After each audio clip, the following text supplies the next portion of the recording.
जब मकर संक्रांति के बाद माहौल में थोड़ी थोड़ी गर्मी आने लगे, ऐसे मौसम में आपको क्या क्या याद आता है? बजट याद आता है, क्योंकि अब फरवरी आने वाली है। पहले उधर 28 को होता था, अब इधर 1 को पेश होने लगा है बजट।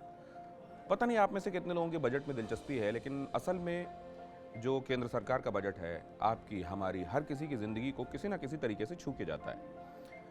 आखिरकार कहते हैं ना कि it all boils down to the money, money is sweeter than Honey.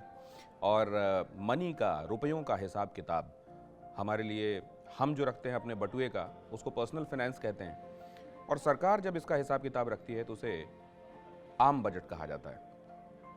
इस बार बहुत सारे लोगों को बहुत सारी उम्मीदें हैं, और हमारी जो वित्त मंत्री हैं निर्मला सीतारमण, जो अपना तीसरा बजट पेश करने वाली हैं वित्त मंत्री के तौर पर, वो भी समझती हैं कि बहुत टाइट रोप वॉक है इस बार।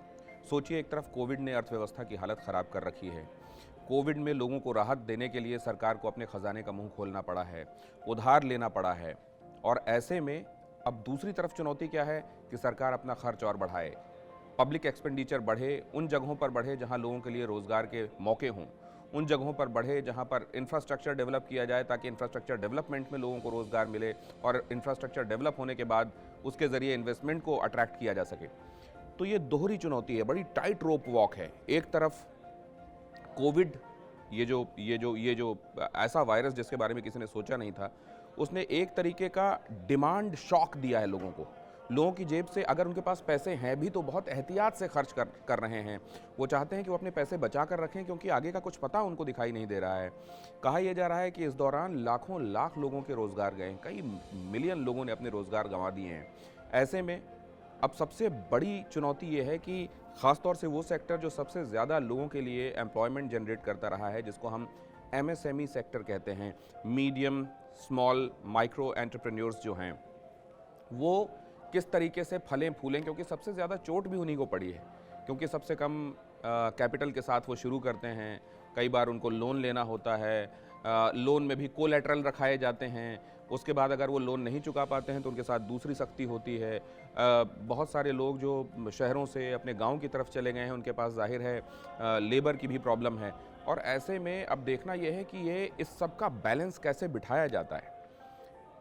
एक तरफ ये चुनौती है जो सरकार ने खुद के लिए तय किया था कि अपना राजस्व घाटा, जिसको फिस्कल डेफिसिट कहते हैं, मतलब उसकी आय और व्यय में जो बीच का अंतर है, मतलब आपके पास कितनी पैसों की आवक हो रही है और आप उसमें से कितना खर्च कर रहे हैं। मान लीजिए आपके पास 100 रुपये आ रहे हैं और आप खर्च कर रहे हैं 110 रुपये, तो ये 10 रुपये डेफिसिट हुआ। सरकार अपनी डेफिसिट के लिए टारगेट लेकर चल रही है कि वो 3% तक इसको लेकर आएगी।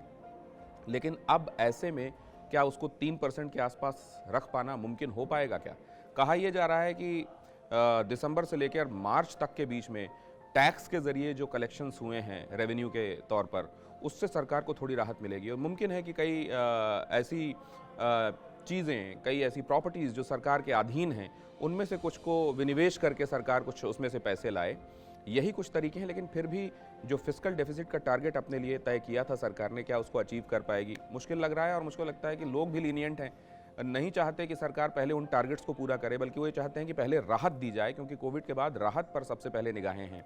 अगर सरकार अपनी तरफ से पुश देगी, अपनी तरफ से राहत के पैकेजेस के तौर पर लोगों को, इकोनॉमी को बूस्ट देने की कोशिश करेगी, तो इंडिया की जो इकोनॉमी की रेटिंग्स हैं वो कम आ जाएंगी, वो नीचे आ जाएंगी। और हिंदुस्तान अभी नहीं चाहेगा कि तब जबकि एक पॉजिटिव डायरेक्शन में इंडियन इकोनॉमी को ले जाने की कोशिश हो रही है, तो रेटिंग्स नीचे आएँ। ऐसे में क्या किया जा सकता है कि स्वतः स्फूर्त एक इकोनॉमी में मोमेंटम लाया जाए। वो कब होगा? आप जानते हैं, ये कहते हुए कि इन्फ्लेशन पहले से बढ़ा हुआ है और हम अपनी तरफ से कोई मॉनेटरी पॉलिसी में कोई राहत नहीं दे सकते, ये RBI ने पहले कह दिया है। तो अब क्या हो सकता है? अब यही हो सकता है कि एक आदमी के पास व्यय करने लायक पैसे सरकार पहुंचाए, उसकी जेब में इतने पैसे आए कि उसमें से कुछ बचाकर और उसमें से कुछ खर्च करके इकोनॉमी को बूस्ट देने का, डिमांड को जनरेट करने का काम करे। एक तरफ तो ये चैलेंज होगा, दूसरी तरफ ये चैलेंज होगा कि वो लोग जो बेरोजगार हुए हैं उनके लिए इस तरीके की स्थितियां बनाई जाएं, खासतौर से MSME सेक्टर के लिए उनको लोन आसान किया जाए, उनको बगैर कोलेट्रल के अगर लोन दिया जा सकता है उस पर विचार किया जाए। कुल मिलाकर कुछ ऐसा किया जाए ताकि ये जो कहा जाता है कि हिंदुस्तान में करीब करीब 6.25 करोड़ कुल मिला के ये एंटरप्राइजेज हैं, micro medium and small enterprises. ये करीब करीब 13 करोड़ लोगों को रोजगार देती है। जीडीपी के लिए भी सबसे ज़्यादा कंट्रीब्यूट करने वाला सेक्टर जो है उनमें से एक एमएसएमई सेक्टर है। 29 तारीख से बजट सत्र शुरू हो रहा है जनवरी की। 1 फरवरी को निर्मला सीतारमण बजट अपना पेश करेंगी। क्या इसमें पहले पेश किए गए बजटों में से कितने टारगेट्स अचीव किए गए हैं इसका भी जिक्र होगा, क्योंकि बहुत सारे शिक्षण संस्थान खोलने के बारे में, हायर एजुकेशन सेंटर्स खोलने के बारे में सरकार ने पिछले बजट में कहा था। इस बार जब डिजिटल एजुकेशन की तरफ चीज़ें शिफ्ट हो रही हैं, निर्मला सीतारमण उस सेक्टर को जिसको 18% टैक्स देना पड़ता है, जो लोग डिजिटल एजुकेशन के सेक्टर में काम कर रहे हैं, उनको किस तरीके से राहत दी जा सकती है या नहीं दी जा सकती, क्या किया जाएगा। कुल मिलाकर ये है बड़ा चैलेंज, लेकिन इस चैलेंज से निपटना है तभी तो आप सरकार में हैं। अब उम्मीद यही की जा रही है कि निर्मला सीतारमण कुछ ऐसा करेंगी कि लोगों के जो घाव हैं उनको कुछ मरहम जैसा महसूस होगा। उम्मीद रहेगी बजट की। और बजट के आते आते कई ऐसी चीज़ें जो हम आम सुनते हैं लेकिन मतलब हमको समझ में नहीं आते। कई बार हमको लगता है या तो ये कुछ बहुत हाई फाई होगा, कुछ बहुत हैवी सा टर्म हमको समझ में आता है, वो कितना आसान होता है और उसका मतलब क्या होता है, इस बारे में भी हम बात करते रहेंगे। आज बातें विशेष में इतना ही। नमस्कार।